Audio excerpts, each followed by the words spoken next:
सीमा हैदर की WhatsApp chat अब आई है सामने। नेपाल से भारत आने को लेकर हुआ ये बड़ा खुलासा। सीमा हैदर नेपाल के रास्ते हिंदुस्तान में कैसे घुसी, किसने सीमा की मदद की और किसने सीमा को इंडिया तक पहुंचाने का ये सारा प्लान बनाया। ये सवाल इस वक्त इंडिया और पाकिस्तान दोनों देशों की जनता के दिमाग में चल रहे होंगे। इस बीच सीमा हैदर का व्हाट्सएप चैट सामने आया है, जिसके हम आपको सीमा हैदर के हिंदुस्तान में घुसने का पूरा प्लान स्टेप टू स्टेप समझाने जा रहे हैं। सीमा की इंडिया में एंट्री पर हुए कई ज्यादा खुलासे। सीमा हैदर 4 सही और एक टूटा हुआ फोन लेकर पाकिस्तान से नेपाल के रास्ते हिंदुस्तान दाखिल हुई थी। सीमा के मिले जो व्हाट्सएप चैट है ना, उसमें से कई खुलासे अब सामने आए हैं। सीमा हैदर बस के जरिए नेपाल के पोखरा से भारत पहुंची।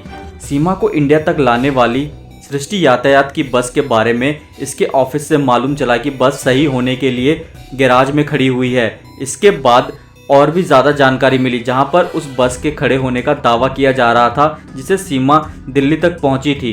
गैराज में सफ़ेद बस खड़ी है, लेकिन सवाल उठता है अचानक सीमा का मामला सुर्खियों में आने के बाद यह बस सीधा गैराज में ही क्यों खड़ी हो गई। बस के मालिक ने बताया पिछले 10 दिनों से यह बस गैराज में खड़ी है और इसके इंटीरियर में कुछ चेंज होने वाला है। वहीं इसकी जगह पर दूसरी बस चल रही है। सीमा हैदर की चैट से हुआ ये बहुत ही ज़्यादा एक और खुलासा। अब सवाल ये उठता है कि कैसे माना जाए कि इसी बस से सीमा आई थी।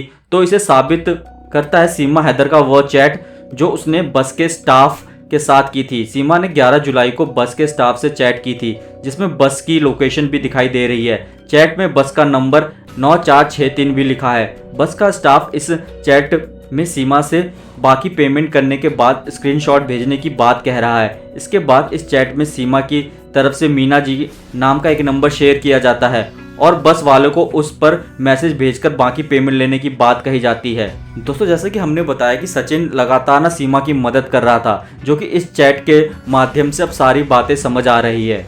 सचिन मीना लगातार सीमा के संपर्क में था और उसकी मदद कर रहा था।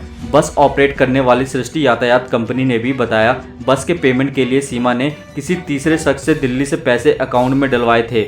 पोखरा टू दिल्ली बस में अपने परिवार के लिए सीटें रिजर्व करवाने वाला था और दिल्ली में बस के काफ़ी किराया का पेमेंट करने वाला शख्स कोई और नहीं बल्कि सचिन ही था।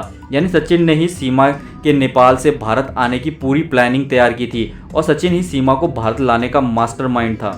दोस्तों, हम आपको बता दें कि आखिर किस वजह से प्राइवेट बस में ही सीमा भारत आई। दोस्तों, भारत और नेपाल में जो कुछ संबंध अच्छे थे, तो उसके जो दोस्ती संबंध था, तो सरकारी बस चलती है नेपाल से भारत, लेकिन उसमें चेकिंग ज़्यादा होती है, तो उसमें पकड़े जाने की संभावना थी। इसीलिए सीमा प्राइवेट बस के जरिए पोखरा के रास्ते होते हुए भारत में दाखिल हुई। सचिन ने सीमा के लिए सारे इंतजाम कर रखे थे, इसलिए सीमा को इंडिया में घुसने में कोई परेशानी नहीं हुई। सीमा भी अपने इंटरव्यू में इसे इतना मुश्किल नहीं बताती है और कहती है बहुत आसानी से सब होता गया। यही मेरा सवाल है कि इतनी आसानी से कैसे होता गया, क्योंकि हर कोई तो नहीं आ सकता, उसके पास कोई ना कोई तो डॉक्यूमेंट्स होना ही चाहिए ना। आप किसी बॉर्डर में आ रहे हो या क्रॉस करके किसी दूसरे देश में आ रहे हो, तो ये चीज़ें बहुत सोचने वाली बात है। दोस्तों, सवाल ये उठता है कि नेपाल में किसने की सचिन और सीमा की मदद। हर कोई ना कोई मदद तो उनके लिए आ ही रहा था, लेकिन सवाल उठता है सिर्फ एक बार नेपाल जाने वाले सचिन ने किस तरह नेपाल से सीमा की एग्जिट का सारा रास्ता तलाश लिया।